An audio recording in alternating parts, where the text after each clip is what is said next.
दोस्तों, जय पूनिया चैनल में आपका फिर से स्वागत है। हमने पिछली क्लास में गांधी जी के भारत आगमन और उनके आरंभिक सत्याग्रहों के बारे में पढ़ा था। आप लोगों को क्लास में जितने भी फैक्ट्स बताए जा रहे हैं, डेट्स वगैरह बताई जा रही है, वो जो है आप उन डेट्स को ज़्यादा अभी रटने की कोशिश मत करो, आप सिर्फ सुनो। देखो, बाकी चीज़ों को पढ़ो। डेट्स वगैरह जो है वो इतिहास में महत्वपूर्ण होती है और एक शिक्षक को कम से कम उनके बारे में पता होना चाहिए। तो मेरी ये जो क्लास है, आपको जितना याद होता है उसमें से आप याद करने की कोशिश करो। बाकी कॉन्सेप्चुअल चीजें भी अपन साथ में डालेंगे। आज जो हमारा टॉपिक है वो उस अपन ने पढ़ा था कि चंपारण, अहमदाबाद और खेड़ा। उसके बाद की बात आज अपन करेंगे। रोलेट सत्याग्रह से हम शुरुआत करेंगे और जलियांवाला बाग हत्याकांड और उसके बाद के घटनाक्रम तक खत्म करेंगे। तो आज की जो क्लास होगी वो तो एकदम क्रोनोलॉजिकल होगी, आपके घटनाओं का विवरण होगा। पूरा आपको ध्यान रखना है, तभी हम मेंस का जो क्वेश्चंस है कि रोलेट सत्याग्रह की आलोचनात्मक मूल्यांकन करो, रोलेट सत्याग्रह के स्वरूप पर चर्चा करो, रोलेट सत्याग्रह के महत्व पर चर्चा करो, या फिर क्वेश्चन आता है कि जलियांवाला बाग हत्याकांड ने, जैसे स्लेटर थे इतिहासकार, उन्होंने कहा है कि जलियांवाला हत्याकांड के बाद उन्होंने टिप्पणी की थी कि डायर ने पंजाब को तो बचा लिया लेकिन भारत को खो दिया। तो अब ये आपके 100 शब्दों में क्वेश्चन हो सकता है, यूपीएससी में 200 वर्ड्स में आपको पूछ सकते हैं, 250 शब्दों में पूछ सकते हैं। इसी तरह जैसे गांधी जी ने कहा था जलियांवाला बाग हत्याकांड के बाद कि अंग्रेजों ने प्लासी में भारत में सत्ता स्थापित की और जलियांवाला बाग से उन्होंने सत्ता समाप्त कर दी। अब ऐसे जो कोटेशंस है वो भी हमें ध्यान रखने हैं। इन कोटेशंस पे भी आपके क्वेश्चंस बनते हैं। तो हम सबसे पहले शुरुआत करेंगे आज के टॉपिक की। हमारा जो टॉपिक है वो आपके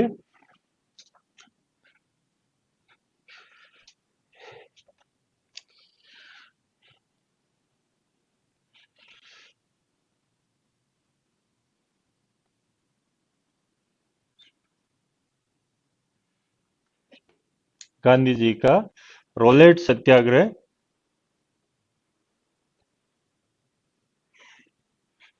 और जलियांवाला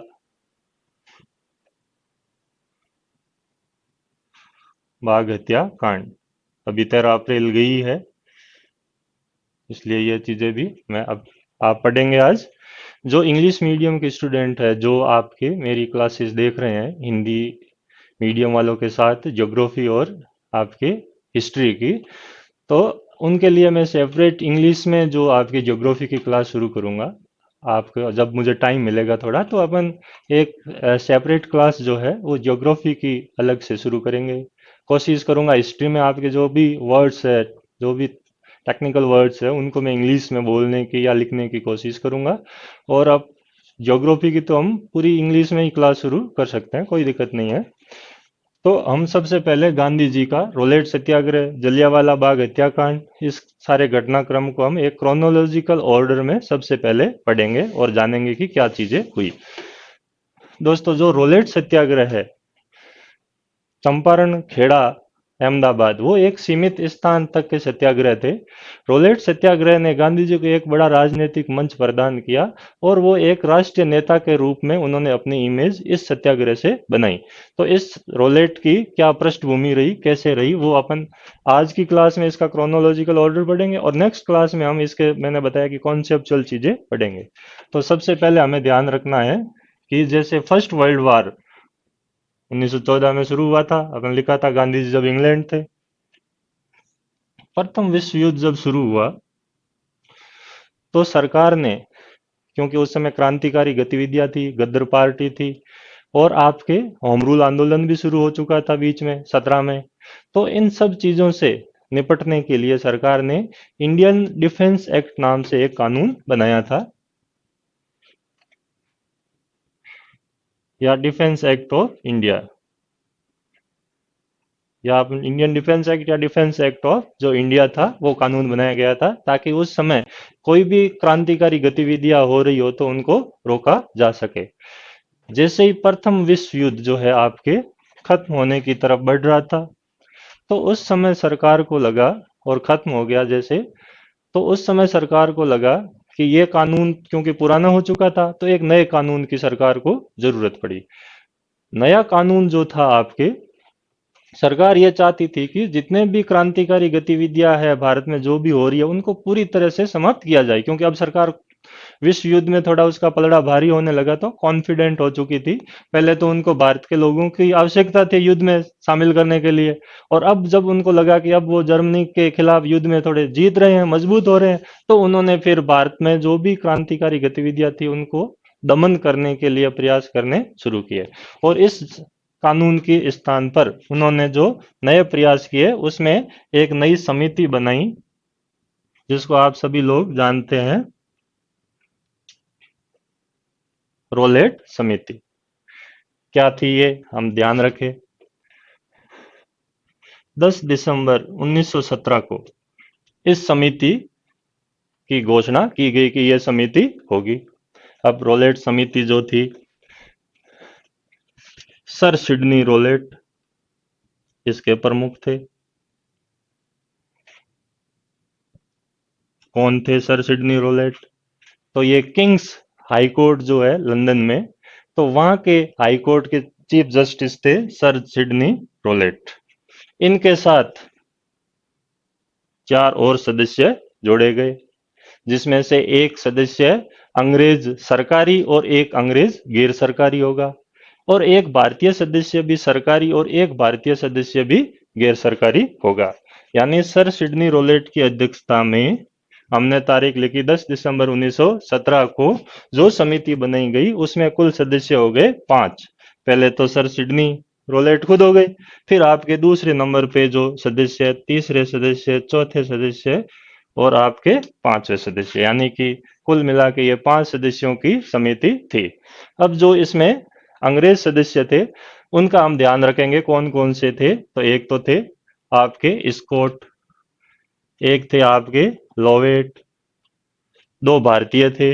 एक भारतीय तो आपके सदस्य थे जिनका नाम कुमार स्वामी शास्त्री था,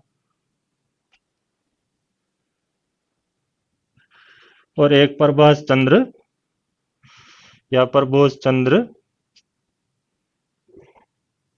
चंद्र थे।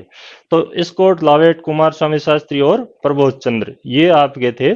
इनमें से ये 2 भारतीय हो गए, 2 आपके अंग्रेज हो गए और एक सर सिडनी रोलेट हो गए, यानी कुल मिला के 5 सदस्यों की समिति कितनी तारीख को, 10 दिसंबर 1917 को बनाई गई। ठीक है साहब, कमेटी बन गई। कमेटी ने अपनी रिपोर्ट 18 अप्रैल 1918 को दी। अब कमेटी की रिपोर्ट आ गई 18 अप्रैल 1918 को। कमेटी ने अपनी रिपोर्ट में 2 प्रकार के विधेयकों का प्रस्ताव तैयार किया। यानी जो कमेटी ने जो सिफारिशें की, जो भारत सचिव को, भारत सचिव आप लोग जानते हो कि लंदन में, ब्रिटेन में बैठते थे, तो भारत सचिव को जो रिपोर्ट प्रस्तुत की गई उसमें उन्होंने 2 प्रकार के विधेयकों का खाका तैयार किया, मसौदा या ड्राफ्ट तैयार किया और उनको भेजा। तो वो घटना, वो खबर जो थी वो प्रकाशित हुई 18 अप्रैल 1918 को। अब अपने को यहाँ ध्यान रखना है कि पहले आप लोग ये एक बार देख लीजिए, ये जो रोलेट समिति है, सिडनी रोलेट और इसके चारों सदस्य हो गए, इतनी तारीख को बनी, पहले ये कानून था और इस तारीख को आपके इस समिति की रिपोर्ट दी गई। तो पहला हमने ये पढ़ा। अब बात आती है इसके बाद की। 1918 में आपने पढ़ा कि समिति ने रिपोर्ट प्रस्तुत की। सरकार ने इस समिति की जो रिपोर्ट थी वो इतनी कॉन्फिडेंशियल रखी कि महात्मा गांधी या बाकी जो नेताएं थे उन सभी को, किसी को भी इसकी खबर नहीं लगी। जब रिपोर्ट आई थी तब तक तो गांधी जी को इसकी खबर नहीं थी। फिर सरकार ने, जो मैंने बताया था कि 2 विधेयक, जिनको क्रिमिनल अमेंडमेंट एक्ट कहते हैं, विधेयक फर्स्ट और आपका विधेयक सेकंड, यानी सरकार ने 2 विधेयकों का खाका तैयार किया। अब इस विधेयकों में क्या बात थी?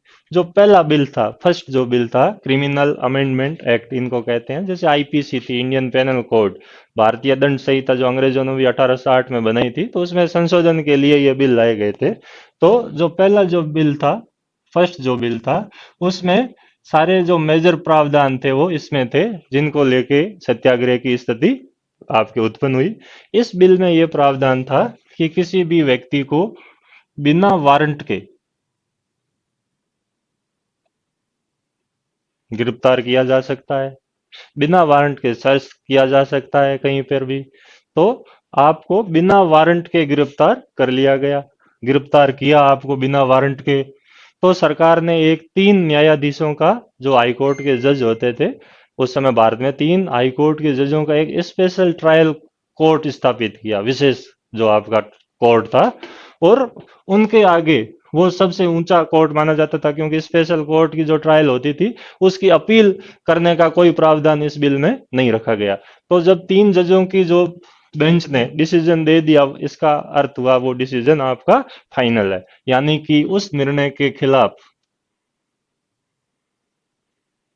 अपील नहीं हो सकती थी। अपील नहीं हो सकती तो आप दलील नहीं दे सकते हो, तो आपको अपील के अधिकार से वंचित कर दिया, बिना वारंट के आपको गिरफ्तार कर दिया। और इस तरह से सरकार उस व्यक्ति को 2 वर्ष तक कन्फाइन कर सकती थी, मतलब उसको बंद करके रख सकती थी अधिकतम अवधि तक। तो 2 वर्ष की अवधि तक वैसे रख लेती थी। प्रांतीय सरकारें जो थी, किसी व्यक्ति को पकड़ा है तो वो एक अनुसंधान समिति भी बनाएंगी, उसमें भी 3 सदस्य थे, वो इन्वेस्टिगेशन करते और इसका फाइनल निर्णय देते। यानी भी इस विधेयक में यह प्रावधान था कि बिना वारंट के किसी भी व्यक्ति को गिरफ्तार किया जा सकता है, तलाशी ली जा सकती है और उसको आप अंदर डाल सकते हो। और उसके लिए आपको 3 सदस्य जो जजों की समिति या विशेष ट्रायल कोर्ट था उसके सामने आपको प्रस्तुत करते, और उसने कोर्ट ने जो निर्णय दे दिया वो अंतिम है। और उसके तहत आपको 2 साल, जिसको अपन निवारक निरोध जो कानून है कहते हैं, आर्टिकल हम 22 जो पढ़ते हैं, तो उसी तरह की स्थितियां आपके यहाँ पे थी इस कानून में। तो इस विधेयक में इस तरह की बातें होने के कारण हम आगे पढ़ेंगे कि इसको किस किस नाम से क्या क्या कहा गया। दूसरा जो विधेयक था वो आपके समाचार पत्र और इनसे संबंधित था, कि समाचार पत्रों के अंतर्गत ऐसी कोई भी बात जो सरकार के खिलाफ है वो नहीं लिखी जाएगी। तो अगर लिखोगे आप तो राजद्रोह का मुकदमा आपके चलेगा। तो राजद्रोह का मुकदमा चलेगा, इसलिए रोलेट कमेटी को सेडिशन कमेटी कहते हैं। सेडिशन का अर्थ ही होता है आपके राजद्रोह। भारत के संविधान की आईपीसी की धारा 124 ए सरकार ने जोड़ी थी। आईपीसी उन्होंने ही बनाई थी, आज तक चल रही है। आज भी राजद्रोह का जो केस है वो आपके चलता है 124 ए के तहत। तो सेडिशन का मतलब हुआ राजद्रोह समिति, सेडिशन कमेटी। तो रोलेट समिति का एक नाम ये भी ध्यान रखना है कि इसको राजद्रोह समिति भी कहते हैं। तो सब बना दी राजद्रोह समिति, और ये आपके 2 विधेयकों का खाका तैयार किया। अब खाका तैयार हो गया 2 विधेयकों का। अब इन विधेयकों को, कोई भी विधेयक कानून बनता है हम सभी जानते हैं। कानून बनाने के लिए विधान परिषद या संसद, इनके जरिए अपन कानून बनाते हैं। तो आपके इनको, अब घटनाक्रम शुरू होता है आपके 1919 का। ये महत्वपूर्ण, आपको एक एक चीज पे ध्यान देना है। इन दोनों विधेयकों को 6 फरवरी को, यहाँ डेट ध्यान रखनी है। डेट हम इसलिए पढ़ रहे हैं कि एग्जैक्ट आपको एक क्रोनोलॉजी समझ में आए घटना, क्योंकि आपको जितनी याद होती है आप करो, लेकिन आप पढ़ते टाइम तो कम से कम इस एक क्रोनोलॉजी में आप इन चीजों को ध्यान में रखो। 6 फरवरी को विलियम विंसेंट,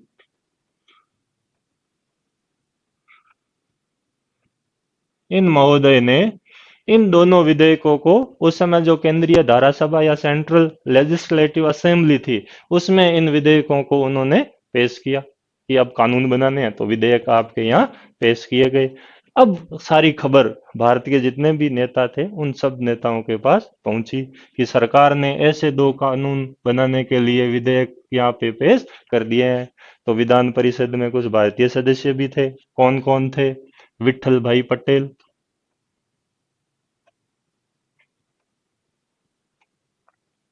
मोहम्मद अली जिन्ना,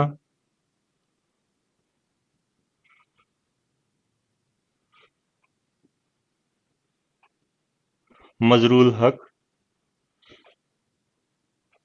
मोतीलाल नेहरू। ये ध्यान रखने हैं, ये 4। श्रीनिवास शास्त्री भी थे।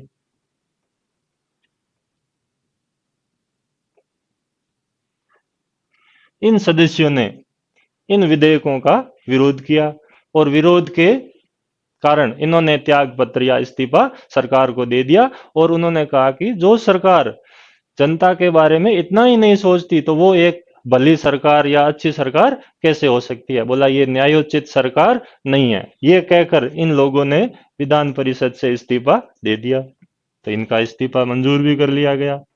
विरोध में इन्होंने जब इस्तीफा दिया, गांधी जी के पास ये जब ये विधेयक आए तो उन्हीं को उनको भी पता चला।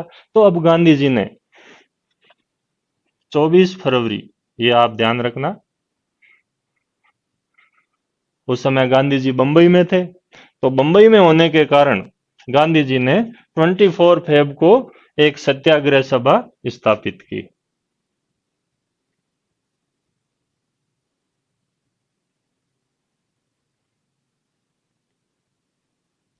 तो सत्याग्रह सभा की जो तारीख है वो अपने को ध्यान रखनी है, 24 फरवरी गांधी जी ने बनाई सत्याग्रह सभा। सत्याग्रह सभा जो थी उसके अध्यक्ष खुद गांधी जी बने।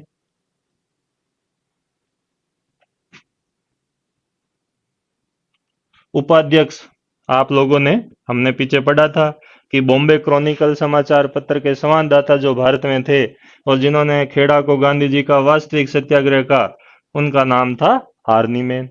तो पहले तो आपके हो गए अध्यक्ष, आपके इसके कौन हो गए, गांधी जी। दूसरे आपके हो गए हार्नी मैन। इसमें कुल मिला के 5 सदस्य थे आपके, दो तो ये हो गए, फिर शंकरलाल बैंकर थे,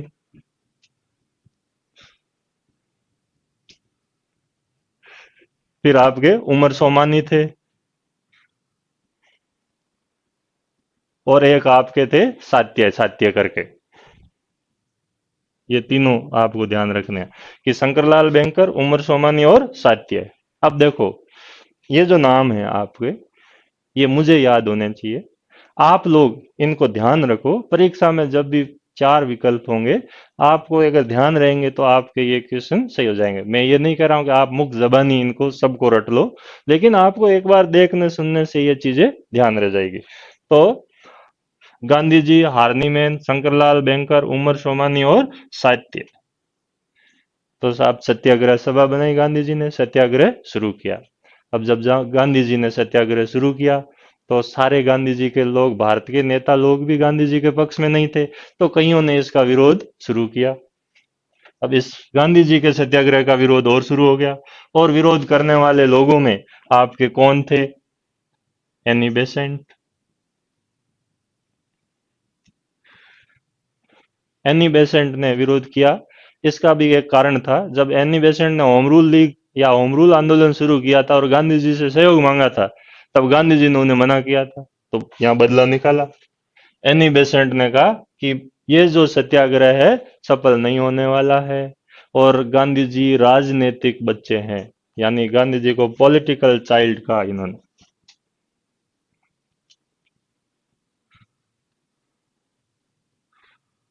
कि गांधी जी राजनीतिक बच्चा है। गजब बात हो गई। दूसरे विरोध करने वालों में आपके इस समय सुरेंद्र नाथ बनर्जी थे, श्रीनिवास शास्त्री थे। उनको भी गांधी जी का ये नया सत्याग्रह पसंद नहीं आया, तो ये गांधी जी के विरोधी थे। गांधी जी के सहयोगी आप लोग जानते हो, जिन्होंने गांधी जी का, यहाँ पे एनी बेसेंट की उन्होंने आलोचना की, और गांधी जी का जो कट्टर सहयोग किया वो थे आपके लोकमान्य बाल गंगाधर तिलक। उन्होंने कहा नहीं, गांधी जी सही कर रहे हैं।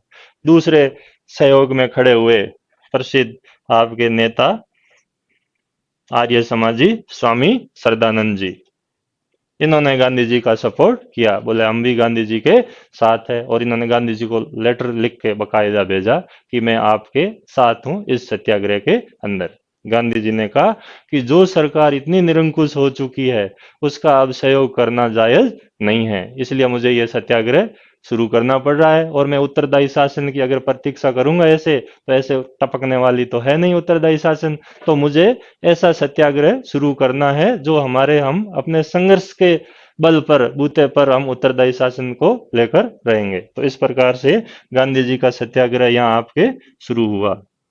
यानी 24 फरवरी को यह ध्यान रखना है, सत्याग्रह सभा, और गांधी जी के एक तरफ विरोधी, एक तरफ गांधी जी के सहयोगी। तो यहां से सत्याग्रह की बात शुरू हुई।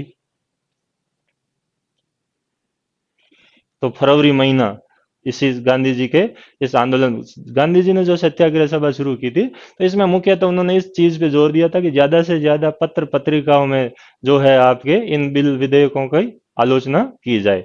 तो मेन मुद्दा उनका अभी तक तो वहां तक सीमित था।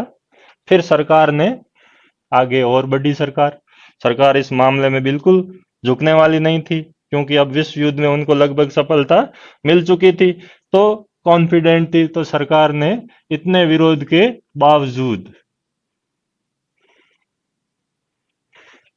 18 मार्च को पहले वाला जो विधेयक था जिसमें बिना वारंट के गिरफ्तारी कर सकते हैं, उसको साहब पारित करवा लिया विधान परिषद से। और इस पर हस्ताक्षर हुए 21 मार्च को। ये स्टेच्यूट बुक जो कहलाती थी आपके कानूनी पुस्तक, यानी जब गवर्नर आज भी जैसे कोई कानून आप संसद पारित करती है, तो विधेयक पारित करती है या कानून बनाने के लिए अब जो प्रोसेस होता है, तो उसको कानून एक्ट हम तभी मानते हैं जब तक उस पर प्रेसिडेंट या राष्ट्रपति या गवर्नर हस्ताक्षर नहीं कर देते हैं। तो गवर्नर जनरल उस समय था, जो आज का राष्ट्रपति का पद है, पहले वो मुखिया गवर्नर जनरल था भारत में। तो गवर्नर जनरल ने 21 मार्च को हस्ताक्षर किए, यानी कि रोलेट अधिनियम भारत में 21 मार्च को पारित हुआ। आपको किसी बुक में 16 मिलेगा, किसी में 17 मिलेगा, किसी में 18 मिलेगा। तो आपको ध्यान रखना है कि 18 को केंद्रीय विधान परिषद ने उसको पारित किया, लेकिन वो वास्तविक उसकी तारीख है 21 मार्च, जब वो कानून अस्तित्व में आया। तो 21 मार्च को ये कानून अस्तित्व में आ गया। अब गांधी जी को लगा कि सरकार तो रुक ही नहीं रही है, आगे से आगे बढ़ रही है, कानून ही बना दिया इन्होंने। तब फिर गांधी जी ने कहा कि भैया अब इंतजार आपका खत्म हुआ इन चीजों का, और पूरे भारत में एक व्यापक हड़ताल 30 मार्च को की जाए। तो 30 मार्च की हड़ताल की घोषणा हो गई। बात जो थी दिल्ली में पहुंची नहीं। गांधी जी ने बाद में क्योंकि डेट चेंज कर दी थी कि 30 मार्च की जगह 6 अप्रैल को पूरे भारत में हड़ताल रखेंगे, तो दिल्ली में क्योंकि इसकी खबर पहुंची नहीं, तो 30 मार्च को ही हड़ताल हुई। तो दिल्ली की हड़ताल हो गई 30 मार्च को। स्वामी श्रद्धानंद जी ने यहाँ पर जुलूस का नेतृत्व किया।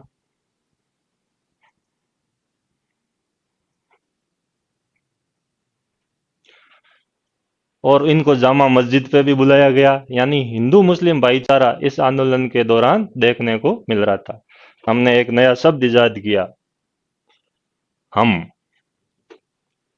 हम का है का मतलब हिंदू, और मैं का मतलब मुस्लिम। तो यहाँ भाईचारे के साथ साथ साथ खड़े हुए हम शब्द लोकप्रिय बन गया इस आपके सत्याग्रह के दौरान। तो ये ध्यान रखना है।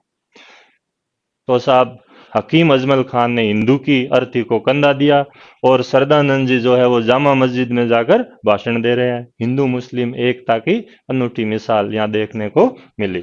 तो 30 मार्च की जो हड़ताल थी वो दिल्ली में सफल रही। 6 अप्रैल को बाकी भाग में पूरे में हड़तालें हुई। गांधी जी ने कहा, क्योंकि उस समय पंजाब जो था वो आपको ध्यान रखना है, सबसे ज्यादा सेंसिटिव जो जोन था भारत में वो पंजाब था। और सरकार के ये जो कानून था, जो आपके मैंने बताया था कि जिस कानून का अपन नाम पढ़ रहे हैं रोलेट कानून, तो जो कानून था अनार्कियल एंड रिवोल्यूशनरी एक्ट जो था, इस कानून का, अनार्कियल एंड रिवोल्यूशनरी एक्ट भी इस कानून को कहते, ध्यान रखना। इस कानून का सबसे मेजर जो टारगेट था वो पंजाब था, क्योंकि कानून जो सिडनी रोलेट कमेटी थी उन्होंने बंगाल और पंजाब का अध्ययन किया। बोले यहाँ ज्यादा क्रांतिकारी घटनाएं हो रही है, और यहाँ पे युवाओं को क्रांतिकारी होने से रोकना है, और यहाँ दमन ज्यादा करना है। फिर पंजाब जो था, आप लोगों को ये ध्यान होना चाहिए, पंजाब ने प्रथम विश्व युद्ध में अंग्रेजों की सबसे ज्यादा अगर सहायता की तो वो पंजाब ने की, और बदले में कुछ नहीं मिला। सरकार ने उल्टा ऐसा कानून बनाया, तो पंजाब के लोग ज्यादा गुस्से में थे।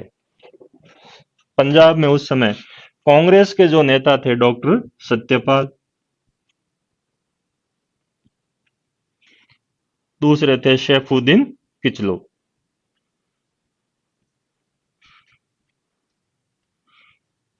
देखो यहाँ पर भी हिंदू मुस्लिम एकता की मिसाल देखने को मिलती है। सत्यपाल और शेफुद्दीन किचलू, ये बड़े नेता पंजाब के बड़े नेताओं में थे। हालांकि पंजाब में पर्टिकुलर अमृतसर के ये नेता माने जाते थे। और जब 6 अप्रैल को हड़ताल का आयोजन किया गया तो पूरे भारत में 6 अप्रैल को हड़ताल हुई। गांधी जी ने खुद ने कहा था कि जैसे पूरा भारत बंद हो गया हो, जैसे अभी कोरोना की वजह से हो रखा है। तो उन्होंने कहा कि पूरा भारत के कोने कोने में बंद का आह्वान किया गया था और भारत के लोगों ने सहयोग किया है। तो साहब हड़ताल सफल हुई 6 अप्रैल को। अब सरकार ने कहा कि गांधी जी को बंबई से बाहर नहीं निकलने दिया जाए, क्योंकि स्वामी सरदानंद जी जो आपके मैंने बताया था कहाँ पे थे, दिल्ली, और पंजाब के नेता डॉक्टर सत्यपाल, इन दोनों ने गांधी जी को कहा कि आप पंजाब आओ। दिल्ली उन्होंने नहीं बुलाया उनको, कहाँ बुलाया, पंजाब के लिए बुलाया। लेकिन क्योंकि बंबई से अपन आते हैं तो दिल्ली से ही पंजाब जाते हैं, सीधे पंजाब नहीं जाते। तो उन्होंने, गांधी जी ने दिल्ली से होके पंजाब जाने का निर्णय लिया। उस समय ट्रेन शुरू हो चुकी थी, ये ट्रेन जो सवाई माधोपुर से जाती है आपके। गांधी जी ट्रेन में बैठे और जब गांधी जी ने कहा मैं तो जाऊंगा, गांधी जी रवाना हुए 7 अप्रैल को।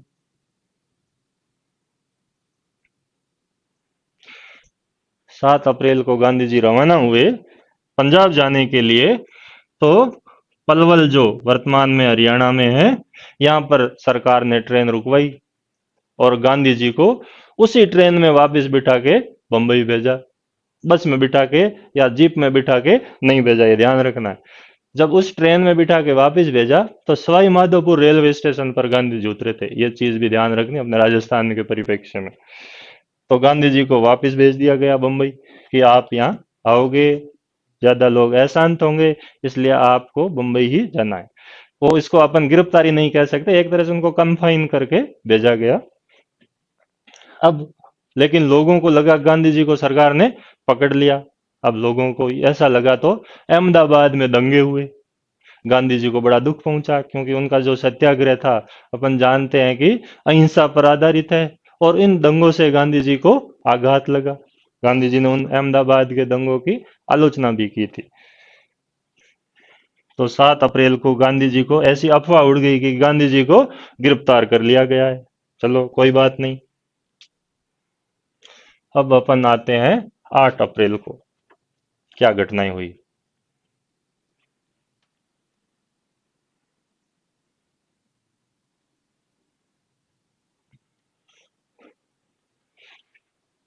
हड़ताल हड़ताल के बाद गांधी जी का जबरदस्ती पंजाब जाना और उनको वापस बंबई भेजना। अब ये खबर जैसे ही पंजाब में फैली तो यहाँ साहब डॉक्टर सत्यपाल और सैफुद्दीन किचलू ने हड़ताल की।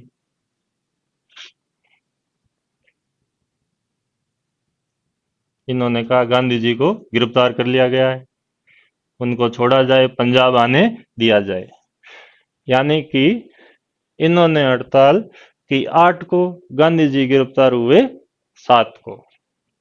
तो इन्होंने हड़ताल की। हड़ताल करने के बाद 9 अप्रैल को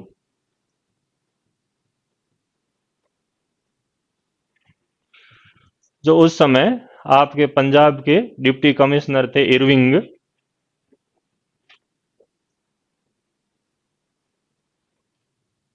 उनका नाम था इरविंग, इन्होंने कहा आप लोग इधर आओ, चाय पानी पियो, बंगले पे आओ, कभी कहते ना कभी हवेली पे आओ। तो दोनों गए बंगले पे मिलने के लिए गए तो इन्होंने बिठा के इनको डिपोर्टेड कर दिया, निर्वासित कर दिया। हालांकि उसको भी अपन गिरफ्तारी नहीं कहते हैं। तो इन दोनों को 9 अप्रैल को पंजाब से बाहर निर्वासित कर दिया। निर्वासित किया तो अमृतसर में तो हाहाकार मच गया कि हमारे दो ही नेता थे स्थानीय और इनको ही यहाँ से पकड़ के बाहर कर दिया। तो सारी जनता जो थी वो बड़ी शांतिपूर्वक तरीके से 10 अप्रैल को इन महाशय से मिलने के लिए रवाना हुई कि हम मिल के प्रार्थना करेंगे कि भाई उनका निर्वासन आप खत्म करो और वापस उनको अमृतसर भेजो। तो जनता तो शांतिपूर्वक ही जा रही थी 10 अप्रैल को। बीच में जब पुलिस सामने आई तो कुछ मुद्दों पर नोकझोंक हुई और हंगामा हुआ, गोली चल गई, 20 लोग मारे गए। तो उग्र भीड़ जो थी फिर वो अमृतसर में निकली और 5 अंग्रेजों की हत्या कर दी। हत्या जिनमें की गई उसमें नेशनल बैंक जो थी उसका मैनेजर था, उसको मार दिया, रायलिंग को। इसी तरह पे एक मिस शेरवुड थी, क्रिश्चियन मिशनरी की जो थी महिला, उसकी भी इन्होंने हत्या कर दी। यानी 5 लोग, 5 अंग्रेज मारे गए, जिसमें मिस शेरवुड का नाम आपको विशेष तौर से ध्यान रखना है। इसके नाम पर भारतीयों को बहुत सजाएं दी गई बाद में।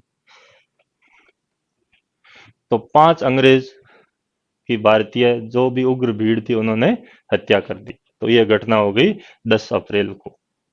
जब 10 अप्रैल को इतनी बड़ी घटना हुई तो फिर सरकार के कान खड़े हुए। और जो उस समय पंजाब में जब लॉर्ड डलहौजी आए थे, अपने को ध्यान रखना है, जब पंजाब को शामिल किया था सर ब्रिटिश साम्राज्य में, तो वहां लेफ्टिनेंट गवर्नर का पद बनाया गया था। एलजी, जैसे दिल्ली में एलजी अपन कहते हैं। तो लेफ्टिनेंट गवर्नर के पद पर वहां पर उस समय जो मौजूद थे व्यक्ति, उनका नाम था माइकल ओ डायर। इनकी स्पेलिंग में ही फर्क है, वो जनरल डायर है, ये डॉयर है। तो माइकल ओ डायर जो थे, वो आपके यहाँ पे लेफ्टिनेंट गवर्नर थे। तो Michael O'Dwyer lieutenant governor ने यहाँ पर इस पूरे अमृतसर में एक तरह से सैनिक शासन लगाने की सिफारिश कर दी और सेना के हाथ में अमृतसर को देने का निर्णय किया। हालांकि मार्शल लॉ ऑफिशियली जो लागू हुआ वो आपके जलियांवाला हत्याकांड के बाद लागू हुआ। तो इन्होंने कहा कि अब सामान्य प्रशासन पुलिस को निकाल लो, अमृतसर को अब सेना के हवाले किया जाना चाहिए। तो साहब सेना के हवाले हो गया पूरा अमृतसर। तो आपको ये ध्यान रखना है कि 8 अप्रैल को क्या घटना हुई, 9 अप्रैल को क्या घटना, इसी सीक्वेंस में 10 अप्रैल को ये हुआ। मिस शेरवुड याद रखनी है, इनको डिपोर्ट किया गया, बाहर किया गया, और लेफ्टिनेंट गवर्नर थे माइकल ओ टायर। और लेफ्टिनेंट गवर्नर का पद जो था 1854 में ही आपके यहाँ पे बन गया था। तो ये सारी चीजें आपके हुई। तो ये घटना यहाँ तक की अपने को ध्यान रखनी है।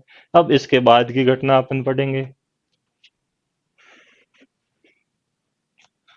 पूरे पंजाब में ये ध्यान रखना है कि अमृतसर में स्पेशली और बाकी पूरे पंजाब में अब हिंसाएं होनी शुरू हो गई इस घटना के बाद। 10 तारीख की, फिर भी 12 तारीख शांतिपूर्व गुजरी। फिर हम आते हैं 13 अप्रैल। त्योहार था उस समय वैशाखी का। जैसे 9 तारीख को रामनवमी थी, जिस दिन सत्यपाल और सैफुद्दीन किसलू ने जुलूस निकाला था, और इस दिन आपके क्या हो गई, वैशाखी। तो वैशाखी आपके इस दिन थी, ये ध्यान रखना, 13 अप्रैल को। तो यहाँ पे जो जलियांवाला जो था, यहाँ पे पहले ये ध्यान रखना कि ये क्या चीज थी।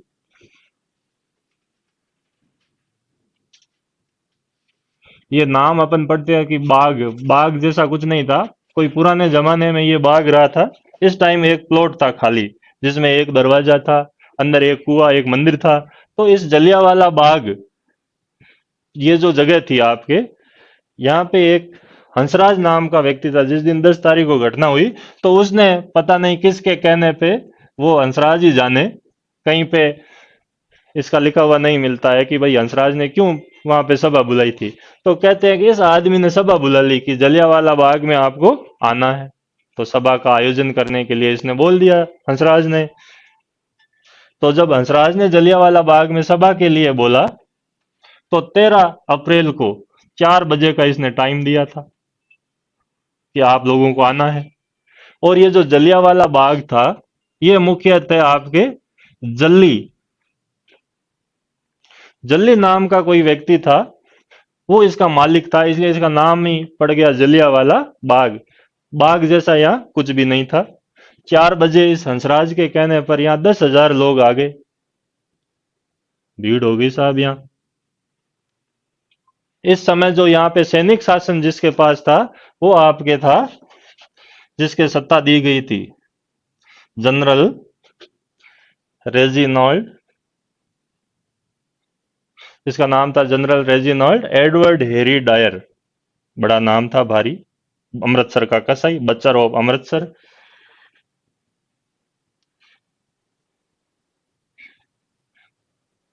तो इतना बड़ा नाम, बड़ा दर्शन खोटे वाली बात थी।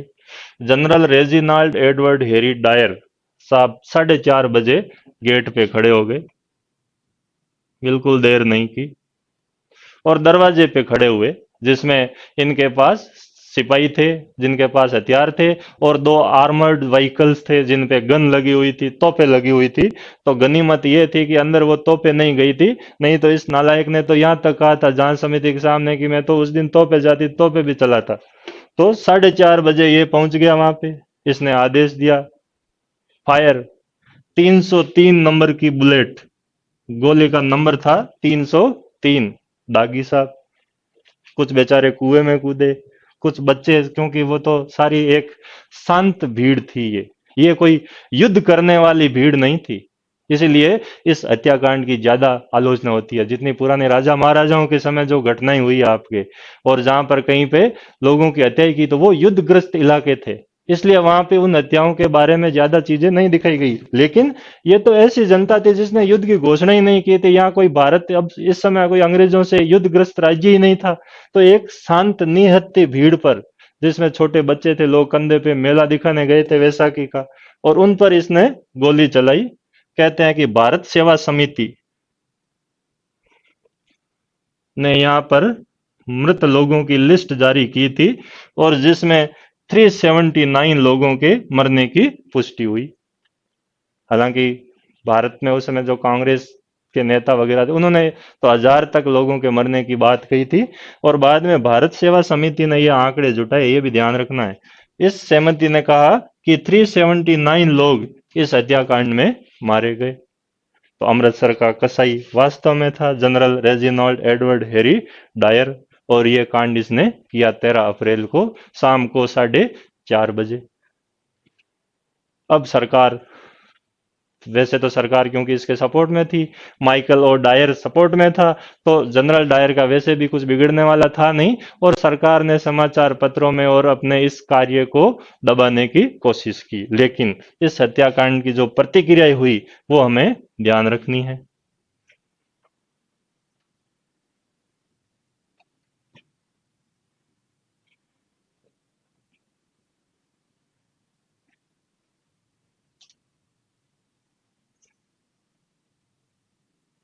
इस हत्याकांड की व्यापक प्रतिक्रिया हुई भारत में। क्या क्या हुई वो अपन देखते हैं। हत्याकांड की जो प्रतिक्रिया हुई वो आपको ध्यान रखनी है। सबसे पहले हम पढ़ते हैं कि हत्याकांड की प्रतिक्रिया जो आपके थी टैगोर साहब ने की। सर रविंद्रनाथ टैगोर, और उन्होंने जो सर जिस उपाधि से लगता था नाम के आगे, उसको बोलते थे नाइटहुड, वापस लौटा दी। बोला अब जरूरत नहीं है, आपने बहुत ही उम्दा कार्य किया यहाँ, ये आपकी उपाधि हमें नहीं चाहिए। शंकरन नायर, जो कि इन्होंने इस बिल का भी विरोध किया था उस समय, जो गवर्नर जनरल की कार्यकारिणी परिषद जो होती थी, एग्जीक्यूटिव काउंसिल, उसके सदस्य थे, और इन्होंने भी अपने पद से इस्तीफा दे दिया।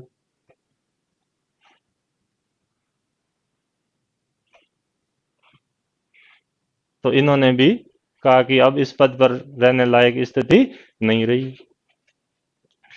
जवाहरलाल नेहरू ने कहा कि पंजाब अब देश में अलग थलग पड़ गया है पूरे भारत से।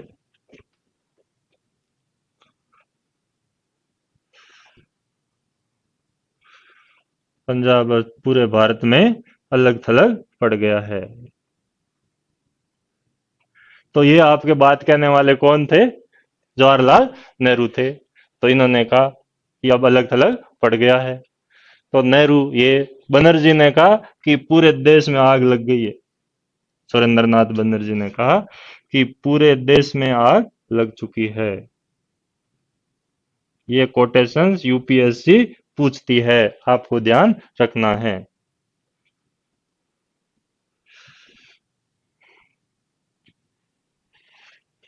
तो ये सारी प्रतिक्रियाएं इस हत्याकांड पर हुई।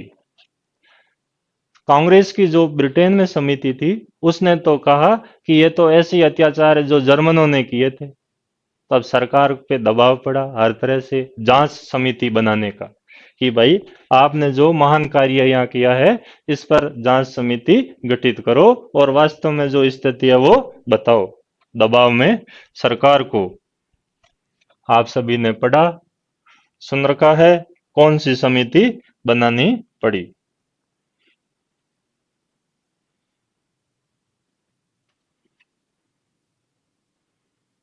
तो बात आई साहब हंटर कमेटी की। W Hunter, William Hunter. एक तो हंटर वो अलग है शिक्षा वाला, वो हंटर नहीं, वो आयोग है, ये है हंटर कमेटी। 8 सदस्य। तो 8 सदस्यीय कमेटी की घोषणा हुई आपके। और इस जो कमेटी जो थी आपकी, ये जो कमेटी की घोषणा आपकी हुई वो 19 अक्टूबर को हुई।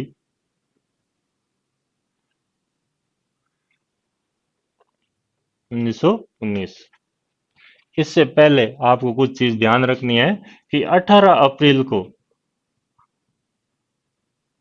गांधी जी ने रोलेट सत्याग्रह वापस ले लिया, क्योंकि वो रोलेट सत्याग्रह के दौरान जो भी हिंसाएं हुई थी उससे बड़े दुखी थे। गांधी जी ने कहा कि ये सत्याग्रह मेरी हिमालय जितनी बड़ी भूल थी। ये सत्याग्रह मैंने शुरू किया, लोगों को मैंने सत्याग्रह में सही तरीके से लोग प्रशिक्षित ही नहीं हुए, तो उन्होंने कहा हिमालय जितनी बड़ी भूल।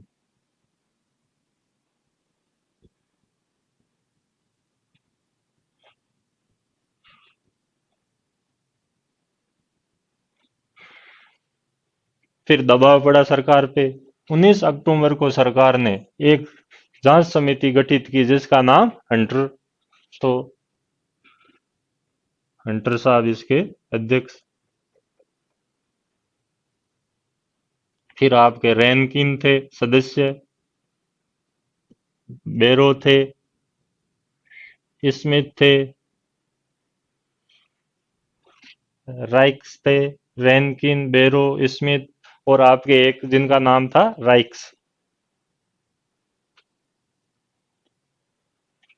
तो ये जो आपके थे, ये सदस्य रैनकिन, बेरो, स्मिथ और राइक्स, ये तो आपके हो गए अंग्रेज।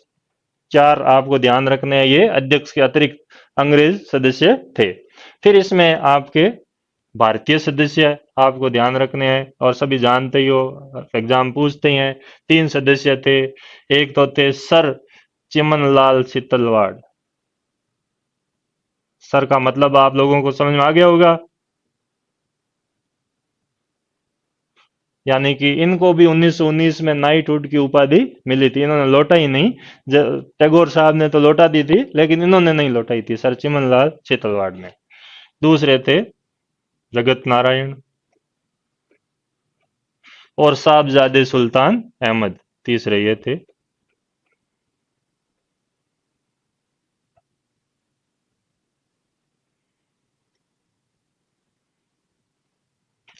तो साहब 4 तो हुए अंग्रेज, रैनकिन, बेरो, स्मिथ और राइक्स। हंटर हो गए अध्यक्ष। 3 हो गए भारतीय सदस्य, सर चिमनलाल सीतलवाड़ 1919 नाइटहुड की उपाधि से सम्मानित। जगत नारायण जो आपके थे वकील थे, मध्य प्रदेश के। साहबजादे सुल्तान अहमद संयुक्त प्रांत के थे। तो ये एक तरह से एक समिति गठित की गई। तो ये जांच समिति, इसके जो सचिव थे वो स्टोक्स थे, वो आपके सचिव थे, सेक्रेटरी थे, सदस्य यही है। तो इस जांच समिति ने अपनी रिपोर्ट 1920 में प्रस्तुत की। अब इसकी रिपोर्ट भी महत्वपूर्ण है कि उस रिपोर्ट में क्या क्या इन्होंने बातें कही। तो हंटर कमेटी की जो रिपोर्ट थी, उस रिपोर्ट को हम 2 भागों में बांटते हैं। ये तो ये 5 हो गए आपके, ये एक तरफ थे मेजोरिटी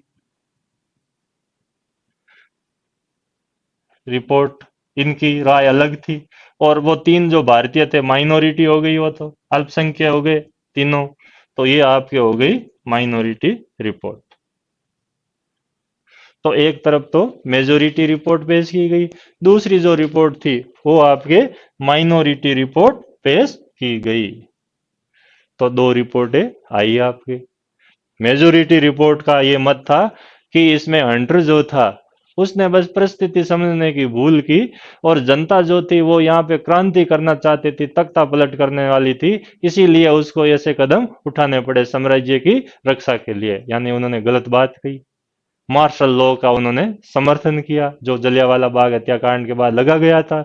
और गुजरांवाला और ऐसी जगह पे तो उन्होंने मतलब बम तक गिराए थे नियति जनता पे। उन सब चीजों को इन्होंने जायज ठहराया। इंडेमनिटी एक्ट जो था, जिसको बोलते हैं व्हाइट वॉश एक्ट, वो उन्होंने पहले जारी कर लिया था। ये भी एक ध्यान रखना अपने को।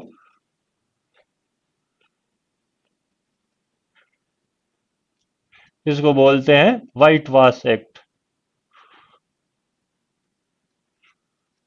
इस एक्ट में था कि जो अधिकारी कर्मचारी जो इस घटनाक्रम हत्याकांड के लिए दोषी थे उनको बचाना था। यानी सरकारी कर्मचारियों को मुकदमे से बचाने की प्रक्रिया जो है वो इंडेमनिटी कहलाती है। और उन्होंने इसका नाम रखा व्हाइट वॉश एक्ट। तो साहब इनको बचाने की कोशिश पहले ही हो चुकी थी। और जो कांग्रेस के नेता थे उनको, पंजाब के नेताओं को छोड़ा ही नहीं गया था, तो एक तरफा रिपोर्ट इन्होंने तैयार की।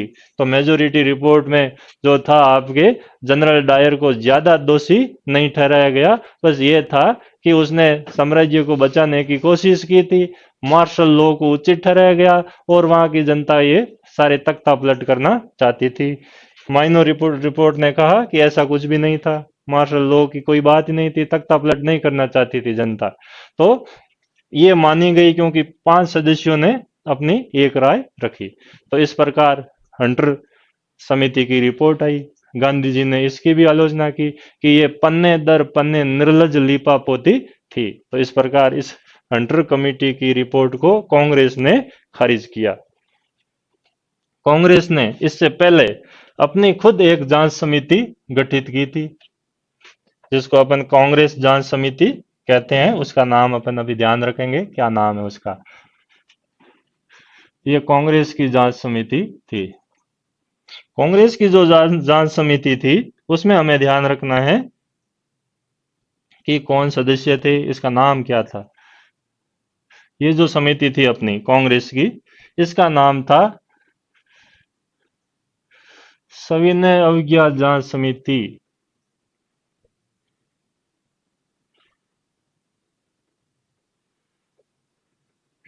सिविल डिसओबीडियंस इंक्वायरी कमेटी, जिसको तहकीकात कमेटी भी कहते हैं। तो ये सविनय जांच अवज्ञा समिति, या इसको बोलते हैं सिविल डिसओबीडियंस इंक्वायरी कमेटी, तो ये कांग्रेस ने बनाई थी इसकी जांच करने के लिए। और ये जो जांच करने के लिए बनाई थी, ये 7 जून 1919 को इसकी घोषणा हो चुकी थी। मदन मोहन मालवीय, जिन्होंने बाद में जलियांवाला हत्याकांड पे 92 क्वेश्चंस का एक ड्राफ्ट तैयार किया और उसको विधान परिषद में पेश किया। सरकार ने उसको पेश नहीं होने दिया, क्योंकि सरकार की जो उन्होंने 92 क्वेश्चंस में धज्जियां उड़ाई थी वो कहीं नहीं मिलती है। तो वो 92 क्वेश्चंस जो हमें ध्यान रखने, वो किन्होंने पेश किए थे, मदन मोहन मालवीय ने।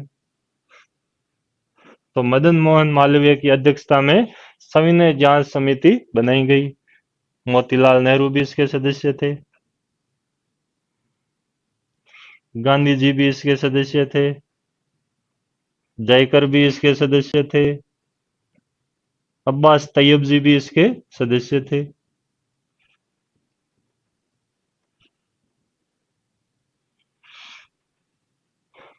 तो मोतीलाल नेहरू ने बाद में इस्तीफा दे दिया था जब उनको कांग्रेस का अध्यक्ष 1919 में बनाया गया था, जो अमृतसर में अधिवेशन हुआ था।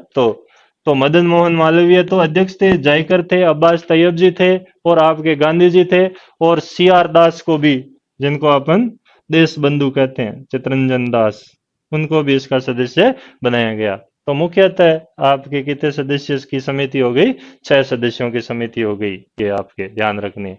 तो इस जांच समिति ने डायर को दोषी ठहराया।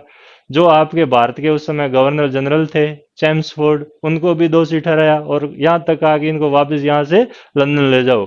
और कानूनी कार्रवाई करने की बात इसमें जनरल डायर, माइकल और डायर, इन सब पर करने की कही गई।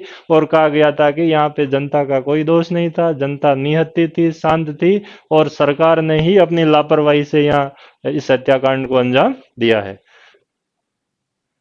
लेकिन हमारे यहाँ सुनने वाला कोई था नहीं। क्योंकि सरकार जो थी 1919 तक आते आते विश्व युद्ध जीत चुकी थी, और अब सरकार को हम तो कुछ नजर ही नहीं आ रहे थे, तो उन्होंने इस जांच समिति की रिपोर्ट पर कोई ज्यादा तवज्जो नहीं दी। उल्टा उल्टा किया सरकार ने। जो जनरल डायर थे, रेजिनल्ड जनरल हैरी डायर, जिनका अपन ने जिक्र किया था,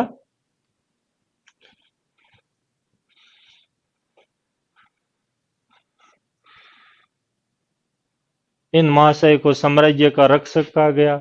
और जब यहाँ से इनको भोज दिया गया था, विदाई भोज, तो यहाँ तक कहा कि गरीबों का मसीहा, गरीबों का रक्षक ये था कि जिन्होंने ब्रिटेन की महिलाओं की भारत में रक्षा की। तो जनरल डायर जो थे, यहाँ से विदा होके गए, तो ब्रिटेन की संसद में गए, तो वहाँ आप सभी जानते हो कि वहाँ एक लोअर सदन है और एक अपर सदन है। जो निचला सदन है जिसको अपन हाउस ऑफ कॉमन्स कहते हैं, और अपर सदन का नाम है आपके लॉर्ड्स सभा, लॉर्ड्स असेंबली। तो हाउस ऑफ कॉमन्स में जो थे 130 मत इनके पक्ष में पड़े महाशय के, और 230 के करीब लगभग इनके खिलाफ पड़े। तो हाउस ऑफ कॉमन्स ने तो इस जनरल डायर के काम की आलोचना की, जिसके कारण बाद में इसको पद से इस्तीफा भी देना पड़ा, लेकिन इसकी पेंशन जारी रखी थी। इसको डिमोट नहीं किया गया था, नौकरी से बर्खास्त ही किया गया था। और लॉर्ड सभा जो थी, इसमें जो अधिकतर सदस्य थे 129 में से, आप देखो हालत उस समय अंग्रेजों की, 129 में से 89 लोगों ने जनरल डायर का सपोर्ट किया, बोले बहुत बढ़िया, और उसको साम्राज्य का शेर का ब्रेवो, वेल डन।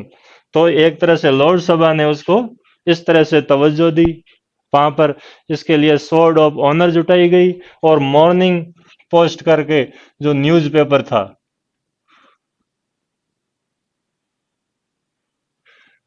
इसने चंदा जुटाया, और 26,000 पौंड इस जनरल डायर के बाद में, नौकरी के बाद काम आने के लिए एक चंदा इकट्ठा किया गया, वो भी उस जमाने में 26,000 पौंड, जिसकी क्या वैल्यू रही होगी आपके। तो 26,000 पौंड का इसके लिए पूरा कोष जारी किया गया। और एक बड़ी रोचक बात ध्यान रखनी है, इस कोष में सबसे ज्यादा पैसा देने वाला आदमी ये था, महान कवि महाशय रुडयार्ड किपलिंग, जिसने कहा है कि व्हाइट्स मैन बर्डन थ्योरी, 1899 में इसने फिलीपींस युद्ध में वो कविता रची थी। श्वेत व्यक्तियों पर बोझ, ये अश्वेत लोगों को, एशिया के लोगों को, अफ्रीका के लोगों को, बाकी दुनिया के लोगों को श्वेत लोगों पे बोझ मानते थे। बोले ये तो ईश्वर की कृपा है कि अंग्रेजों को, इन लोगों को एनलाइटन करने के लिए भेजा है। ये महाशय समर्थन में उतरे, और इन्होंने सबसे ज्यादा चंदा जुटाया इस जनरल डायर के लिए। जनरल डायर 1927 मर गया। कहते हैं कि वो इतना परेशान था इस हत्याकांड की घटना को लेके कि इसके पैसे ही खर्च नहीं हुए, और वो मरा 27 में। अमृतसर में जब हत्याकांड हुआ था, तो शहीद आजम उधम सिंह, कहते हैं कि वो उस समय छोटे बच्चे के रूप में थे, और बाद में उन्होंने उस समय ठान ली थी कि मुझे जनरल डायर और माइकल ओ डायर की हत्या करनी है। जब वो 1928 में लंदन पहुंचे, तो 27 में जनरल डायर मर चुका था। ये बात उन्हें पता थी कि जनरल डायर तो खत्म हो चुका, अब माइकल और डायर बचा है। तो उन्होंने माइकल और डायर को मारने के लिए 12 साल कठिन तपस्या की वहां पे। और आखिर में माइकल और डायर को, जब वो लंदन में कॉक्सटन हॉल से बाहर निकल रहा था, तो उधम सिंह ने उसको गोली मारी आपके। तो 1940 में शहीद आजम उधम सिंह ने किसकी हत्या की? माइकल ओ डायर की। बिल्कुल टारगेटेड, सोची समझी रणनीति के तहत इसी आदमी को ही मारना था, और उसकी हत्या इन्होंने की 1940 में कॉक्सटन हॉल के बाहर वहां पे। तो माइकल और डायर को निपटाया शहीद आजम उधम सिंह ने, जनरल डायर खुद ही निपट गए।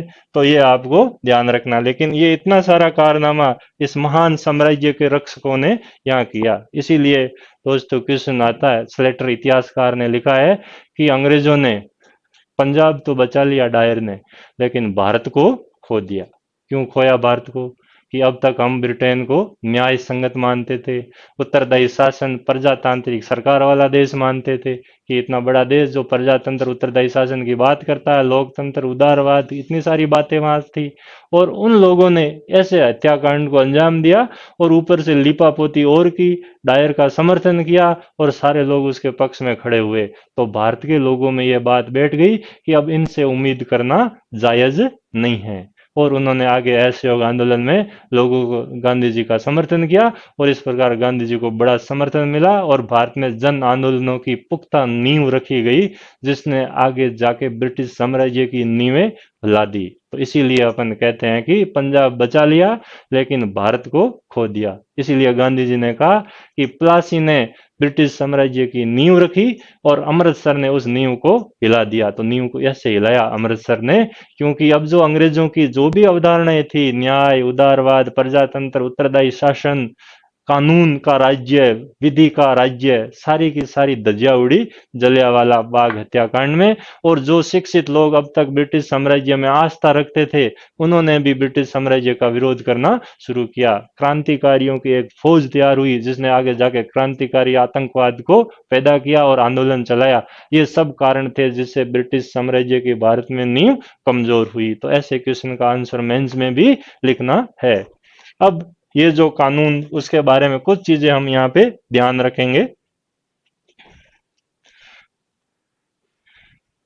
अंत में आपको कुछ बताना चाहूंगा कि जैसे रोलेट कानून था, तो इसको काला कानून का मुल्तान में कहा लोगों ने। पीसी बेमफोर्ड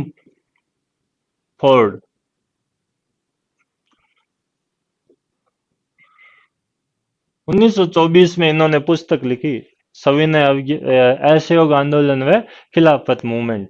और इस किताब में जो मैंने पढ़ी, इस किताब में इन्होंने लिखा है, ये उसमें सीआईडी विभाग के मुखिया थे, उन्होंने कहा कि मुल्तान में ये कुछ ऐसे टैग वर्ड्स निकले, ब्लैक एक्ट, काला कानून। और इसी तरह मुल्तान में ही लोगों ने इस कानून के बारे में कहा कि बिना वकील, बिना दलील और बिना अपील का कानून है। इसको उस समय मोतीलाल नेहरू ने नहीं कहा था, बाद में मोतीलाल जी के मुंह से यह बार बार सुना गया था, इसलिए कई जगह मिलता है कि मोतीलाल नेहरू ने कहा। लेकिन पीसी बेमफोर्ड ने अपनी पुस्तक में कहा है कि ये जो टैग लाइन्स थी, ये मुल्तान से निकली थी। तो मुल्तान आप लोगों को पता है, उस समय जो आपके पंजाब का भाग था, वहां पर भी, क्योंकि अमृतसर वाला भाग यह हत्याकांड हुआ था, इसलिए वहां पर भी लोग ज्यादा उग्र थे। तो ये चीज ध्यान रखनी है आपके। तो इन्होंने कहा था, तो इसलिए यह भी ध्यान रखना है कि रोलेट कानून को काला कानून या बिना वकील, बिना अपील, बिना दलील का कानून कहते हैं। क्यों कहते हैं वो अपन पहले पढ़ चुके हैं। तो इस तरह से ये पूरा का पूरा ध्यान रखना है कि सबसे पहले अब घटनाक्रम एक बार आपको लास्ट में मैं बता देता हूं, ताकि आप लोगों का रिवीजन हो जाए। क्योंकि अभी मुझे पता है कि कईयों के पूरा समझ में आया नहीं, या ऊपर से गया, इतने तथ्य हो गए। लेकिन कोई बात नहीं, आप बार बार इन चीजों को सुनो तो आपके समझ में आएगा। तो पहले तो हमने बात की इसका क्रम में कि सबसे पहले तो बनी आपके सेडिशन कमेटी, रोलेट समिति। फिर आ गया आपके इस समिति का प्रस्ताव, दो विधेयकों का। फिर हुआ प्रस्ताव पेश,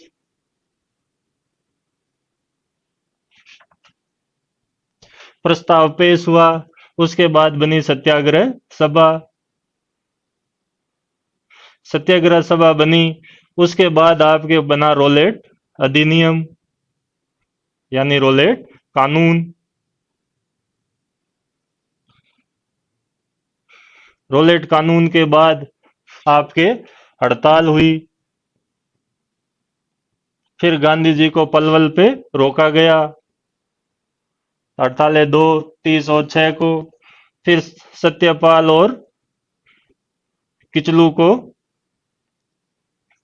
निर्वासित किया गया। इसके विरोध में हिंसा हुई और आखिर में 13 अप्रैल को जलियांवाला बाग हत्याकांड हुआ। जलियांवाला बाग हत्याकांड के बाद हंटर कमेटी, पंजाब में मार्शल लॉ। फिर आपके तहकीकात कमेटी, सविनय अवज्ञा कमेटी बनी। और इसके बाद इसकी रिपोर्ट आई, रिपोर्ट का विरोध हुआ और दायर का जो सम्मान हुआ, और तहकीकात कमेटी ने जो विरोध किया गांधी जी के द्वारा 18 अप्रैल को सत्याग्रह को वापस लिया जाना। ये सारे घटनाक्रम हमें क्रम में पढ़ने हैं। यानी एक तो हुआ रोलेट का प्रोसेस, अधिनियम बनाने का। फिर उसके बाद जो हुई घटना क्रम, आपको एक एक ध्यान रखनी है, कौन कहाँ गए, गांधी जी कब गए, सारी चीज आपके बिल्कुल एक क्रोनोलॉजी में होनी चाहिए।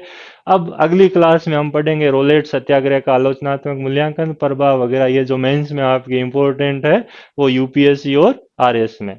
तो आज की क्लास में आपको ध्यान रखना है, फैक्ट ऑफ को आपको एक बार दिमाग में डालना है। और ये सारे फैक्ट परीक्षा उपयोगी है, आप जब तक पूरा डिटेल नहीं पढ़ोगे तब तक आप क्वेश्चन को नहीं लिख पाओगे। तो आप ज़्यादा से ज़्यादा इस चैनल जय पूनिया चैनल को शेयर करो, ज़्यादा से ज़्यादा सब्सक्राइब करो, अपने दोस्तों को बताओ। और जो भी आपके स्टूडेंट हैं नए बच्चे, उनको भी आप ये ज्योग्राफी के हिस्ट्री के बताओ, ताकि उनको भी एक पढ़ने में रुचि पैदा हो। और मुझे भी एक तरह से आप लोगों से भी मोटिवेशन मिले कि भाई आप लोग मेरा समर्थन कर रहे हो। धन्यवाद।